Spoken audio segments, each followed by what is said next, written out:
Riding faster is pretty much what racing is about.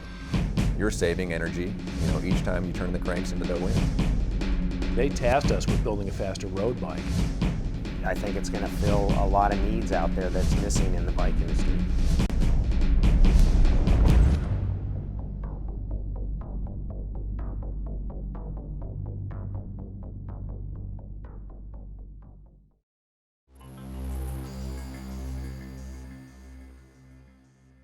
Road cycling has this long history, and to develop something that was relatively untouched in the market, something like an aerodynamic road bike, we had to kind of develop our own cues in terms of what would be accepted. The way that the AR started was a year ago at Interbike when Magnus Backstedt came to have a powwow regarding the future of what bikes we were going to develop. The pro team contributes to really all of our bicycle designs, whether it's the time trial bikes, the road bikes, the track bikes, and so on. We were actually having a meeting about the Paris-Roubaix bike at the time, and all of a sudden we got brainstorming. It came up, he says, Jim, he goes, I put out, close to 2,000 watts in my sprint, and, I'm known to get out in front for half a day and stay out there. What do you think about this advantage of having a time trial style road bike that is more aerodynamic than a standard road bike? If I'm out there all by myself, all of a sudden I could TT into the finish. Boy, the lights just went on in a hurry. So it started with, the parameters of what do we need to make an aero bike.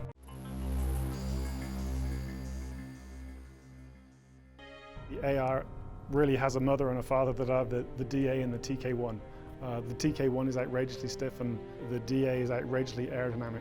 The challenge on the road side of things was a lot of the things you do to make a bike aerodynamic take away from some of those stiffness properties. We didn't take too many cues from the other aerodynamic road bikes that are out there on the market. The nice thing is we had this blank canvas to start with. We could design that bike could be anything we wanted it to be. The UCI regulations really draw some boxes around how much you're allowed to design an aero function into a road bike. Making a bike aerodynamic is one thing, making it aerodynamic and stiff and perform well is another thing. We come up with some ideas and simply just some two-dimensional drawings that really kind of identify the look that we're going after. After my discussions with Slipstream, I felt that bike needed to be as close to the F1 as possible, just aero, and if possible to be as stiff as the F1s are, and perform as well. That way the rider doesn't hop on it and feel completely different or completely in the dark. The UCI has a rule where the frame tubes can't be more than 80 millimeters deep. It stops them being very long wing shapes. So by moving that seat tube backwards, we've been able to extend the amount of seat tube that wraps around the rear wheel. We've been able to measure the advantage based on the configuration of that seat tube. Some of the guys wanted to put the brakes like the DA and hide the brakes, get rid of the brakes altogether to make it even more aero. At least this first phase doesn't need to be, DA time trial things, because it has to act like a road bike as well.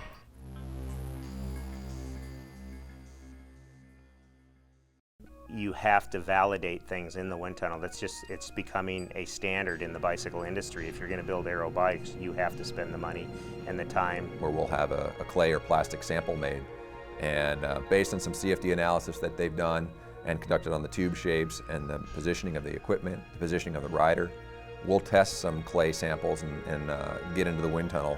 The wind tunnel testing that we did before cutting our molds for the AR bike, we took a solid plastic model that had been CNC machined out and then hand assembled. We brought it down to the wind tunnel and tested it in a few different ways, both with head-on wind flow and at various different yaw angles. Many of those samples are kind of skim-coated with a modeling clay or something that can be adjusted on the fly.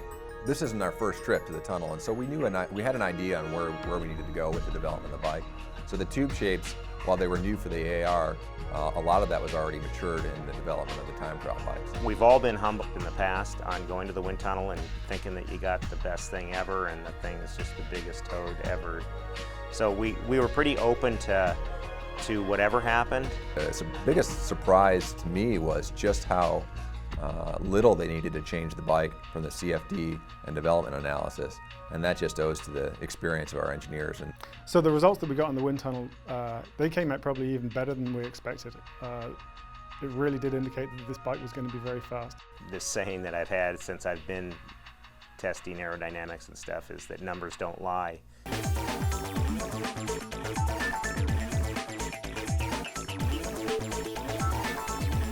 So far, the good news is this is the fastest road bike built.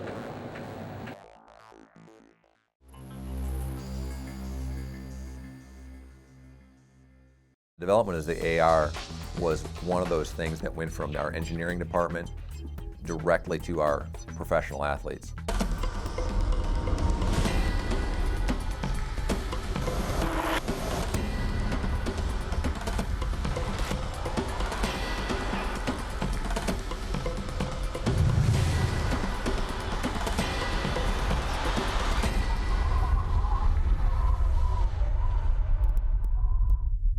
Slipstream needed this bike, so we thought we're gonna do a little gambling. We're gonna throw a little bit more material to it for stiffness. Let's get these bikes into production. Let's get these bikes under the riders for the Tour de France debut and give them every advantage we can. So they literally built those ARs up 2 weeks before the Tour de France. They saw them before we ever laid an eye on it. Here it is, specially marked for David Miller. This will be the bike he rides in all the flat stages of the Tour this year.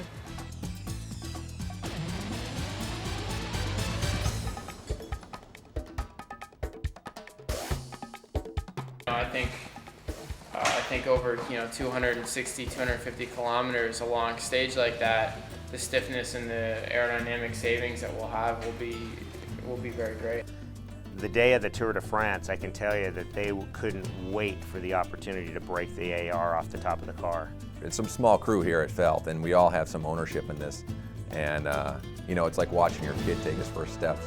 And the perfect example was when Will Frischkorn took off on exactly what the bike was made for. And he was gone all day with 3 other guys. It was a 4-man breakaway, almost a 5-hour stage. It was a perfect setting for that bike.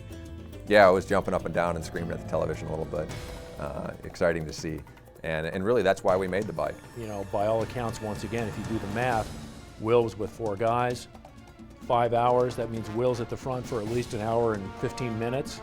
That's a huge advantage. Even sent us an email, which is a testament to how professional he is, saying, what a perfect day for this AR and one great debuts.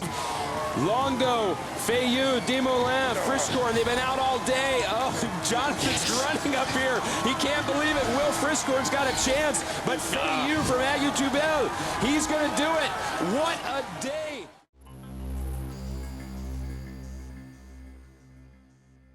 The Pro Team has a huge impact in what the consumer ultimately receives. I mean, they're testing it out there at the highest level possible. The bikes that the team were riding at the Tour de France were medium-level prototypes. They're still a little heavier than what's going to be available for production. So when people go and buy those bikes, it's going to be a better bike than was in the Tour de France. By all accounts, aerodynamically, there's up to a 2% advantage in wind drag on an AR. You're saving energy, each time you turn the cranks into the wind. Air is pretty much the thing that stops you from riding infinitely fast. Having that aerodynamic advantage on a road bike, it just enables speed. That benefits anybody and everybody. Racing has gotten to be such a big part of our business and our R&D tools. We found that, one, the AR is a perfect secret weapon for a long road race, but it's also an unbelievably great triathlon bike. If you had to come to me and said, hey, pick one model, you're only going to make one model of bike, get rid of the 200 others, just make one model of bike, I would really put the AR at the head of their heap. In reality, I feel that the AR is going to be, a great triathlon bike. It's going to be for the guy that might not be able to afford a DA and a road bike doing road races. Maybe he only needs an AR.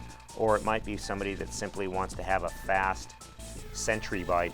The AR bike, really represents Felt's strongest effort to date with any product. So for 2009, Felt will introduce 4 models of the AR bike. We'll have our AR team issue. This will be exactly like the Garmin Chipotle riders use. We use the same specifications, the same wind cheating, aerodynamic wheels and handlebars and things that they've selected for their own models to race on. We'll also introduce the AR1. And this is, to me, a look into the future with the equipment primarily running on Shimano Dura-Ace Di2, their new electronic shifting. But also we've selected our own blend of aerodynamic road bars and saddles and seat posts and all of those things designed to give you the biggest aero advantage. The AR2 is equipped with mechanical Dura-Ace and introduces felt zone AR wheels. These are a wind tunnel developed idea that we've had. We introduced them last year on some of our time trial bikes. They've been very well received. We've made some slight tweaks to them to lighten them up a little bit for the road racing because the acceleration is so important, but the aerodynamic benefits are certainly there. And then we'll have the AR4, which is the Ultegra SL equipped bike. Still has the aerodynamic handlebars, still has the aero seat post. Again, the idea there is the component lineup will reflect as much aero advantage as we can give you. The felt name mature into from me being in my little garage shop, you know, working as an engineer full-time at Easton, going home at night, building one-off frames piece by piece and building my little tooling, to what the company is materialized in today is just such a blessing to have the opportunity to have that and what the felt name stands for. It still stands for what it did when I started in 1990, and that's just high-end quality, best value you can get for the money.